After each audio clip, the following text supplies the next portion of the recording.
यदि मतदाता और मतदान से खिलवाड़ किया गया तो पूरा लोकतंत्र ही नहीं खत्म होगा, आप भारत के नागरिक भी नहीं रह जाएंगे। और उनका 70 साल का अवस्था था, और 70 साल में क्या वो एक बार भी वोट नहीं दी, बिना मतदाता से दस्तखत कराए खुदा दस्तखत कर दे रहे हैं।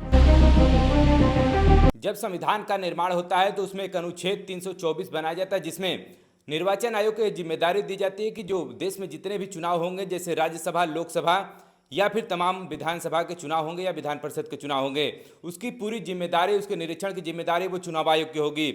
लेकिन अभी कई दिनों से इस पर लेकर के तमाम उस पर प्रश्न चिन्ह भी बन रहे हैं। आप देख पा रहे होंगे कि जो राहुल गांधी है, विपक्ष के नेता, उनके द्वारा तमाम प्रश्न चिन्ह भी इस पर खड़े किए जा रहे हैं कि एक ही वोटर कई जगह वोट दे रहा है।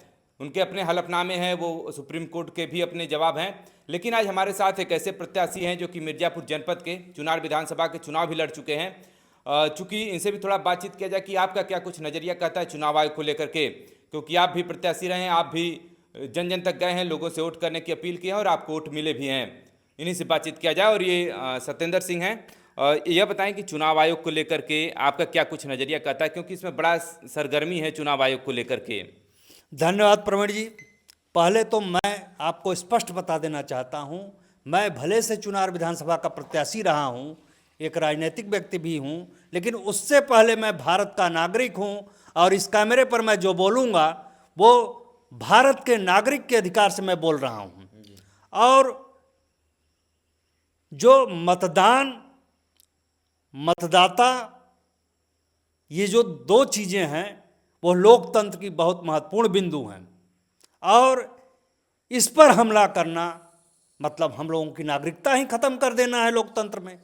यदि मतदाता और मतदान से खिलवाड़ किया गया तो पूरा लोकतंत्र ही नहीं खत्म होगा, आप भारत के नागरिक भी नहीं रह जाएंगे।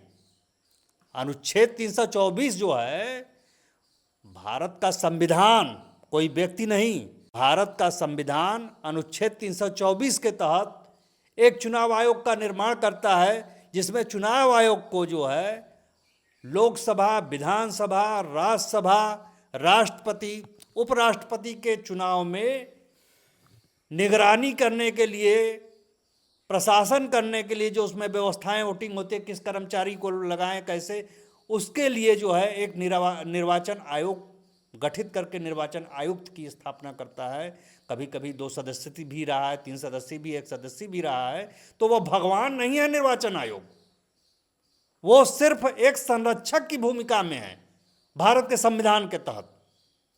और अनुच्छेद 325 ये बताता है कि चाहे किसी भी धर्म, जाति और वंश लिंग का हो, भारत का संविधान मतदान देने से उसको नहीं रोक सकता। भारत का संविधान ये मतदाता को अधिकार देता है 325 अनुच्छेद के तहत। और 326 से कहता है अनुच्छेद, भारत का संविधान के तहत अनुच्छेद 326, कि प्रत्येक व्यक्ति जो 18 साल का हो गया है उसको लोकसभा और विधानसभा के चुनाव में मतदान का अधिकार होगा, और जिसका मतदान सूची में नाम होगा, मतदाता सूची में, वही व्यक्ति लोकसभा और विधानसभा का चुनाव लड़ सकता है। जिसे ये अभी 300 जो सांसदों ने मार्च करते हुए चुनाव आयोग की तरफ बढ़े थे, उसके बाद दिल्ली पुलिस ने उनको गिरफ्त में भी ले लिया, लेकिन इस पर आपकी क्या राय है? मतलब वही मैं बताने जा रहा हूं आगे, कि जो है 18 साल का व्यक्ति जो है वो वोटर लिस्ट में नाम होगा, तभी वो मतदाता होगा, मतदान कर पाएगा, और उसको लोकसभा, विधानसभा, राष्ट्रपति, उपराष्ट्रपति का चुनाव लड़ने का अधिकार होगा, तभी वो प्रधानमंत्री, मुख्यमंत्री हो पाएगा। ये तो खत्म कर दिया जा रहा है, हमको मतदान देने का अधिकार भी खत्म कर दिया जा रहा है। इसका प्रमाण मैं बताना चाहता हूं, जैसा मैं सोशल मीडिया पर, प्रिंट मीडिया में मैं देख रहा हूं कि एक शकूर रानी थी बिहार की, और उनका 70 साल का अवस्था था, और 70 साल में क्या वो एक बार भी वोट नहीं दी। मतदाता सूची का जो फॉर्म नंबर 6 है वो उनसे भरवाया गया, और 3 जगह उनका नाम था, 2 जगह वोट पड़ा हुआ हमारे पास प्रमाण है। तो जो 2 जगह मत दी हैं वो स्पष्ट कर दी कि भैया मैं मतदान नहीं की हूँ। कौन मत डाला है, कौन नहीं डाला है, निर्वाचन आयोग की जिम्मेदारी है। और कल ही सुप्रीम कोर्ट में जो है योगेंद्र यादव जी, जो सामाजिक कार्यकर्ता हैं, वो भी जनहित याचिका दाखिल किए थे। उसमें बचिया देवी और एक लोग और, जिनको जो है निर्वाचन आयोग द्वारा मृत दिखाया गया है, सुप्रीम कोर्ट में एकदम प्रत्यक्ष पेश किए और जस्टिस सूर्यकांत सिंह, न्यायमूर्ति सूर्यकांत सिंह माननीय जो सर्वोच्च न्यायालय के न्यायाधीश है, उन्होंने कहा कि वो आश्चर्य में हो गए और उनकी दलील 25 मिनट सुने और कहे कि योगेंद्र यादव जी, आप अधिवक्ता न होते हुए भी इतना स्पष्ट दलील आप दिए हैं।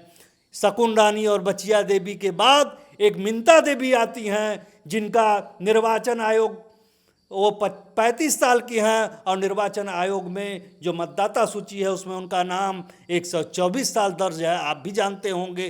तो ये सब क्या है? ये सब कमियां हैं। इन्हीं कमियों को देखते हुए मैं किसी भारतीय जनता पार्टी की बात नहीं करता, कांग्रेस पार्टी की बात नहीं करता। यदि इसी तरह से सरकारें, जो सरकार में पार्टियां आ रही हैं, यदि मतदाताओं के हनन मतदान का करेंगी, उनका नाम काटेंगी, उनको वोट नहीं देने देंगी, तो उनकी नागरिकता ही समाप्त हो जाएगी, प्रश्न चिन्ह हो जाएगा और वो भारत के नागरिक ही नहीं रह जाएंगे।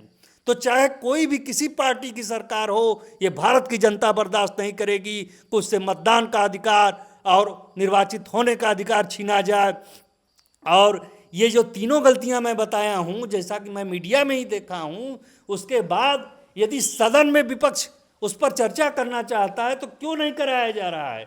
यदि कराया भी जा रहा है तो क्यों बोलने नहीं दिया जा रहा है विपक्ष के किसी भी सांसद को? उसके बाद भी निर्वाचन आयोग में 30 लोग जाने के लिए अनुमति मांगे थे निर्वाचन आयोग से, तो निर्वाचन आयोग ने जनप्रतिनिधियों से मिलने की अनुमति नहीं दिया। फिर उसके बाद परसों, जैसा कि आप देखे हैं, पूरे विपक्ष के लोकसभा और राज्यसभा के सांसद, माननीय सांसदगण 300 की संख्या में जब निर्वाचन आयोग के कार्यालय पर जाने लगे तो वहाँ ये तानाशाही सरकार जो है बैरिकेडिंग लगा दिया और माननीय निर्वाचन आयोग से नहीं मिलने दिया। मैं निर्वाचन आयोग से कह रहा हूँ कि आप एक इंसान ही हैं, आपको भारत का संविधान निर्वाचन आयोग के कुर्सी पर मुख्य निर्वाचन आयोग के रूप में बैठाया है, तो आप जनता के साथ, मतदाताओं के साथ न्याय करिए, नहीं तो ऊपर वाला कभी आपको क्षमा नहीं करेगा। और मैं सरकार में बैठे हुए लोगों से ये कहना चाहता हूं कि महोदय, चाहे आप प्रधानमंत्री हों, महोदया, चाहे आप राष्ट्रपति निर्वाचित हुई हों, चाहे मंत्री कोई हो, चाहे सांसद हो, वो मतदान के अधिकार और मतदाता सूची में नाम होने की वजह से ही आज उस कुर्सी पर आप पहुंचे हैं, जो लोकतंत्र की खूबसूरती है। और यदि ऐसा होता है, मान लीजिए आपकी सरकार न रहे, आपका ही मतदाता सूची से नाम गायब कर दिया जाए, तो आप विपक्ष में कैसे पहुंचेंगे? तो ये सब ऐसा न हो, ये संविधान विरुद्ध और धर्म, जिसको आप कहते हैं धर्म विरुद्ध भी है यह कार्य। तो मैं यह सरकार से मांग करता हूं कि निर्वाचन आयोग की यदि कमियां हैं या जितने भी कर्मचारी हैं, उनको ऊपर तत्काल कार्रवाई किया जाए जो दोषी हैं। दूसरा निर्वाचन आयोग आ सकता है, दूसरे निर्वाचन आयुक्त रखे जा सकते हैं। यदि आप लोग ऐसा नहीं करते हैं तो आप सरकार में हैं, आप मुखिया हैं, आप भारत के नागरिक के, भारत के मतदाता के, भारत की जनता के आप संरक्षक हैं, गार्जियन हैं और सरकार में बैठे हुए हैं, जिम्मेदार लोग हैं। यदि ऐसा करते हैं तो भारत की जनता, भारत की नागरिक, भारत का मतदाता बर्दाश्त नहीं करेगा। आने वाले चुनाव में जोरदार जवाब देगा। हो सकता है कि आप लोगों की जमानत भी न बचे। अभी देखिए, ये बात तो है इस चुनाव को लेकर कि चाहे जो भी सत्ता में आवे, कम से कम इस चुनाव आयोग से छेड़छाड़ ना हो, जैसा कि इनका कहना है। लेकिन अभी हाउस नंबर को भी लेकर के बड़ा प्रश्न है कि सैकड़ों हाउस नंबर के नंबर 0 हैं। अभी बिहार में तेजस्वी यादव ने भी कहा कि मतलब 1 लाख उनके मतदाताओं में 0 है या फिर 0// करके इस तरह से। तेजस्वी यादव जी चुनाव लड़ रहे हैं, विपक्ष में हैं। मैं पहले ही बता दिया कि मैं भारत के नागरिक की हैसियत से मैं बात करूंगा। यदि वो आरोप लगाते हैं तो पूरी आरोप उनकी सही नहीं हो सकती है, लेकिन निर्वाचन आयोग जांच तो कराए। यदि सही है, वो यदि चुनाव में उतर रहे हैं तो उनको तो यदि खतरा है तो भाई वो बोलेंगे ही। तो ये निर्वाचन आयोग का काम है। मैं आपको बता दूं, एक वीडियो अजीत अंजुमन जी का था, उसके जिम्मेदार मैं नहीं हूं। उसमें दिखाया था कि जो BLO होती हैं वो जो है मतदाता से दस्तखत कराया जाता है फॉर्म पर, बिना मतदाता से दस्तखत कराए खुदा दस्तखत कर दे रहे हैं। तो ऐसा तो गलत है ही है। यदि 0 जो जिसका कोई आवास नंबर ही नहीं है उस पर भी मतदाता सूची बनाया गया है। तो इसका खुल्लम खुल्ला और जिम्मेदार व्यक्ति निर्वाचन आयोग है, न तो सरकार है न विपक्ष है। हम ये नहीं कहेंगे किसके उस इशारे पर हो रहा है। निर्वाचन आयोग के ऊपर जो मुख्य निर्वाचन आयुक्त हैं उनके ऊपर कार्रवाई होना चाहिए। मैं सरकार को नहीं मानता, मैं निर्वाचन आयुक्त को मानता हूं। यदि वो सरकार के इशारे पर काम कर रहे हैं तो माननीय सर्वोच्च न्यायालय से मेरा ये मांग है कि आप न्यायाधीश हैं और निर्वाचन आयोग भी, आपको मालूम होगा प्रवीण जी, जो भी कैटेगरी निर्वाचन का, भत्ता का, कार्यकाल का, कुर्सी का, वो एक न्यायमूर्ति की हैसियत रहती है। जो कैटेगरी, जो नियम एक सर्वोच्च न्यायालय, उच्च न्यायालय के न्यायमूर्ति का है रखे जाने का तनख्वाह, पेंशन, भत्ते का, वही मुख्य निर्वाचन आयुक्त का भी है और अन्य जो सहायक निर्वाचन आयुक्त होते हैं उनका भी होता है। तो आप एक न्यायाधीश हैं निर्वाचन आयुक्त महोदय, आप भगवान के रूप में हैं। अन्याय मत करिए, न इसका परिणाम ऊपर वाला जो भगवान है वो आपको जरूर इस परिणाम का जो भोगी बनाएगा। और मैं क्या कहूँ, तो अभी जैसे 2027 के विधानसभा चुनाव भी होने वाले हैं, तो अभी विपक्ष के तमाम आरोप हैं गड़बड़ी को लेकर के, तो आखिरकार मतलब किस तरह से निपटेंगे 2027 के विधानसभा चुनाव में? 2027 का उत्तर प्रदेश में चुनाव होने वाला है, अभी बिहार में हो रहा है, तमाम प्रांतों में। ये पूरे देश के लिए खतरेबुल है। पूरे देश के मतदाता, पूरे देश के नागरिक जो है संकट में हैं कि यदि इसी तरह से मतदाता जो है सूची से नाम काट दिया गया तो फिर हम नागरिक ही नहीं रह जाएंगे। न तो हमारा आई कार्ड बनेगा, न आधार कार्ड बनेगा, कुछ नहीं बनेगा, फिर हम भारत के नागरिक ही नहीं हैं। फिर आप हमको भी कह देंगे कि हम बांग्लादेश से आए हैं। मैं किसी का नाम नहीं ले रहा हूँ, लेकिन हमारे ऊपर आरोप लगाया जा सकता है कि नहीं कि आप पाकिस्तान से आए हैं, अमेरिका से आए हैं। जब कोई आइडेंटिटी कार्ड नहीं रहेगा वो तो प्रश्न बनेगा। ऐसी बात है। तो ये व्यक्ति के नागरिकता से, भारत के संविधान से खिलवाड़ न किया जाए। जनता से एक बार और मैं आपसे बता देना चाहता हूं कि मैं भारत की जनता से, नागरिकों से, मतदाताओं से, नागरिकों से यह मांग करता हूं कि यदि चाहे हमारी सरकार हो, चाहे विपक्ष हो, चाहे निर्वाचन आयोग हो, यदि भारत के मतदाता सूची से मतदाता के मतदान पढ़ने से या मतदाता न होने, सूची से नाम कटवाने संबंधित यदि अन्याय का काम करता है तो सबको उठ खड़ा होना पड़ेगा। यह केवल विपक्ष का काम नहीं है, यह भारत के नागरिक काम है। आप लोगों को यदि संविधान को, नागरिकता को बचाना है तो जरूरत पड़ने पर सड़क पर भी उतरना पड़ेगा। ये हमारी आप लोगों से अपील है आपके माध्यम से। आपके कहने का तो मतलब यही कि जो 300 सांसद रोड पर थे, तो अभी पूरी पब्लिक को भी कम से कम उतर करके अपने हक के लिए आगे आना होगा। बिल्कुल आना चाहिए। और वो सांसद जो है वो नागरिक ही नहीं है, मतदाता ही नहीं है। वो मतदाता जिस अपने प्रतिनिधि को चुनता है उसके वो प्रतिनिधि हैं। और आप कह रहे हैं प्रतिनिधि मंडल भेजिए, ये आपके पास जब 300 लोगों की जगह नहीं है, ऐसा हो नहीं सकता।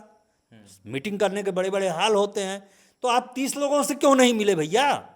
आप सोचे कि इन लोगों को टाल दो, 30 लोगों को, और जब ये हम टाल देंगे तो ये बोलना बंद कर देंगे। लेकिन पूरा विपक्ष एक हो गया है, और विपक्ष ही नहीं, पूरे भारत का नागरिक, भारत का मतदाता, भारत की जनता एक हो गई है। मैं बता दे रहा हूं, और इसका खामियाजा जो भी लोग ऐसा षड्यंत्र कर रहे हैं उसको भुगतना पड़ेगा। चलिए देखिए, ये हमारे साथ चुनार विधानसभा के पूर्व प्रत्याशी सत्येंद्र सिंह हमारे साथ जुड़े हुए थे। तो हमने सोचा क्योंकि ये भी चुनाव लड़े हैं तो चुनाव आयोग को लेकर के इसमें सरगर्मी तेज है, तो हमने सोचा क्यों ना चुनाव आयोग पर इनसे कुछ राय लिया जाए कि आखिरकार आपको क्या लगता है इसमें चुनाव आयोग को लेकर के। फिलहाल इनकी अपनी प्रतिक्रिया है, लेकिन आपकी क्या प्रतिक्रिया चुनाव आयोग को लेकर के, कमेंट करके जरूर बताइएगा।